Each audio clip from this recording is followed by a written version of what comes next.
IPC की धारा 124 के अंदर जो वर्णित किया गया उस अपराध के दोषी दिखते हैं। राष्ट्रपति और राज्यपाल महोदय को किसी भी तरीके से उनके संवैधानिक कर्तव्यों के निर्वहन में बाधा पहुंचाना या उनको अनुचित तरीके से दबाव देना। राजस्थान की विधानसभा में सदन बुलाने की एक निश्चित संवैधानिक प्रक्रिया है और उसको आहूत करने का महामहिम का अपना अधिकार है। यहां ये दृश्य पहली बार नहीं हुआ। दूसरा प्रश्न था कि जिस तरीके से राजभवन को धरने और प्रदर्शन का अखाड़ा बनाया गया, तो क्या वो पूरे फोर्स से आहूत करने के कागजों पे जबरदस्ती साइन करवाना चाह रहे थे? और तीसरा दृश्य आज देखा राजस्थान की जनता ने कि किस तरीके से, ये भी उसी श्रेणी में आता है, लेकिन इन तीनों में जिस तरीके से इन्हीं की सरकार ने जो केंद्र सरकार की एसओपी थी उसके साथ जो आपदा प्रबंधन का जो कानून बना, उस कानून की धज्जियां उड़ाते हुए किस तरीके से पूरे राजस्थान में धरने किए। ये गृह मंत्री भी हैं, मुख्यमंत्री भी हैं, इसलिए इनकी नैतिक जिम्मेवारी थी कि जिस तरीके से महामहिम ने यही पूछा कि फिर मेरी सुरक्षा कौन करेगा, जो सामान्य तौर पर कहा उन्होंने, अपने पत्र का भी जवाब दिया। हमें इस बात पर ऐतराज था और इसलिए हम आज महामहिम से मिले हैं कि राजस्थान में जिस तरीके से आज जो अराजकता का दृश्य दिखा, संविधान में, कानून में अनेकों प्रावधान है जिसके जरिए यथोचित समाधान होता है, लेकिन ये कोई अखाड़ा नहीं था, दंगल नहीं था। इस तरीके से राजस्थान की शांति को, सुकून को अराजकता में धकेलने के दोषी मुख्यमंत्री और उनकी सरकार है। और इसलिए हम लोगों ने, हमारे माननीय नेता प्रतिपक्ष, हमारे उपनेता प्रतिपक्ष, हमारे सारे सीनियर सांसद और विधायक, इन सब की अगुवाई में आज हमने महामहिम को एक ज्ञापन दिया है। ये निवेदन किया है कि इस प्रदेश की कोरोना के संक्रमण की स्थिति वो कैसे नियंत्रण में आए, इस पर विचार करने की आवश्यकता है। 35,000 से ज़्यादा केसेज हो गए, 600 से ऊपर मौत हो गई, तो कम से कम इस तरीके से राजस्थान को भगवान भरोसे नहीं छोड़ा जा सकता। ये हमने आज एक प्रतिनिधिमंडल ने उनको ज्ञापन दिया है।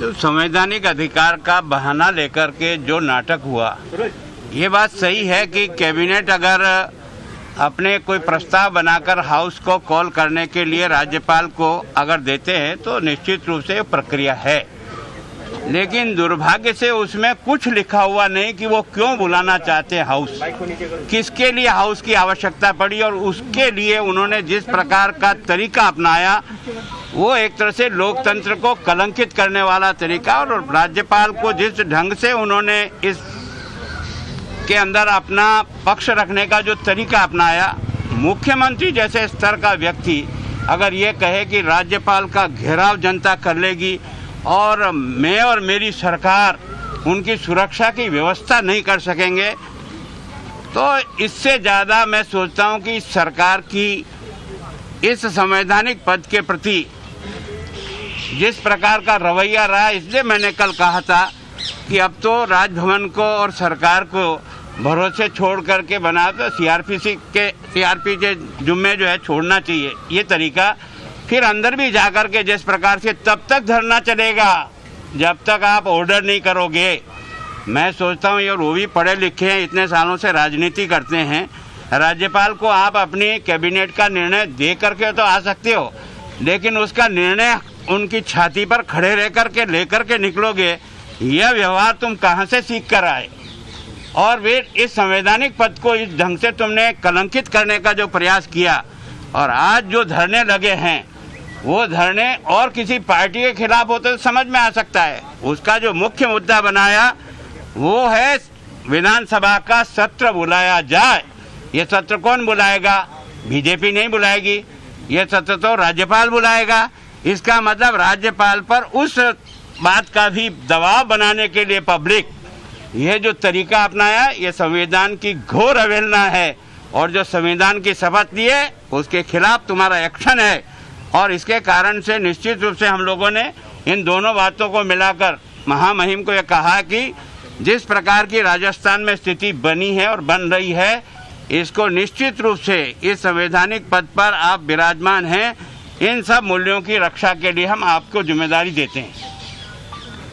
राष्ट्रपति शासन की मांग की है क्या आपने? ना भैया, हमने कोई ऐसी मांग नहीं, हमने यही विषय उठाए जो आप और मैं और सब पढ़े लिखे समझने वाले व्यक्ति आराम से पढ़ के समझ जाए और उनको पूछ लो कि तुमने जो नोटिस यहाँ दिया था राज्य भवन में, उसकी भाषा क्या है, किस पर्पज से बुलाना चाहते हो।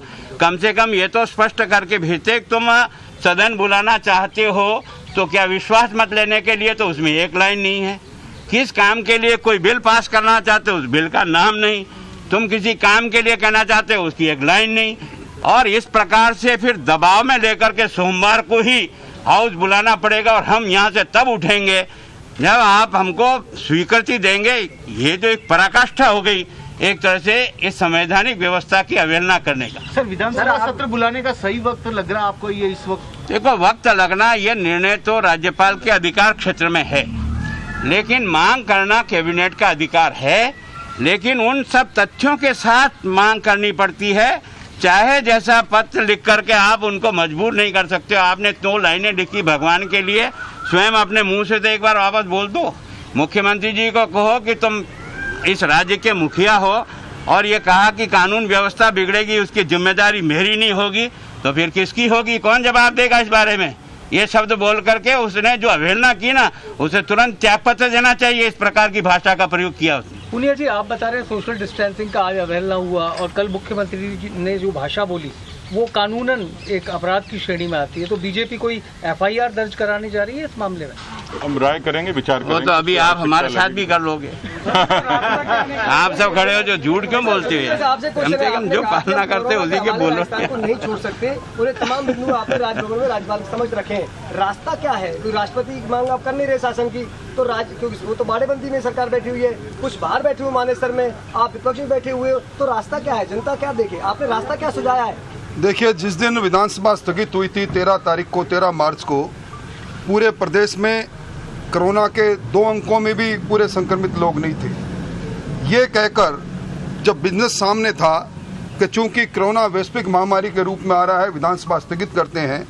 और आज जब राजस्थान में कोरोना 32,000 से ज़्यादा संक्रमित हो रहे हैं, 600 का आंकड़ा मृत्यु का पार कर रहा है, उस समय के अंदर और इस समय में दोनों में अगर हम देखें तो आज कोरोना का संक्रमण सर चढ़कर बोल रहा है। कौन सी ऐसी स्थिति परिस्थितियां आ गई कि यकायक अपने विधायकों के साथ और इस प्रकार का दृश्य पैदा करें। ये राजभवन संवैधानिक रूप से एक तरह से ये संविधान का मंदिर है। संविधान के मंदिर को अपवित्र करने का दोष अगर किसी को है और इस प्रकार का अराजकता का वातावरण राज्य भवन में बनाने का है तो इस सरकार को है।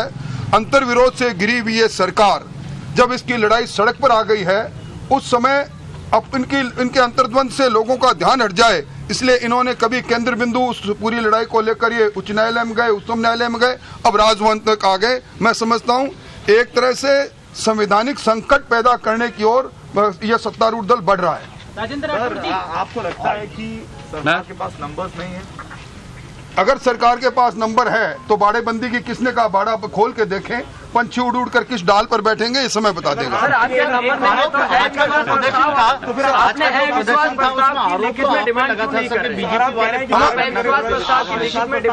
हमें आवश्यकता ही नहीं है विश्वास के प्रस्ताव। आज हम खड़े क्यों हैं? आप लोग इसलिए खड़े हो कि कारण कांग्रेस खुद है। आप डिमांड क्यों? विग्रह तो उन्होंने हुआ। हमें आवश्यकता नहीं है, ये तो अंदर की लड़ाई अपने आप सामने आ रही है सड़क पर।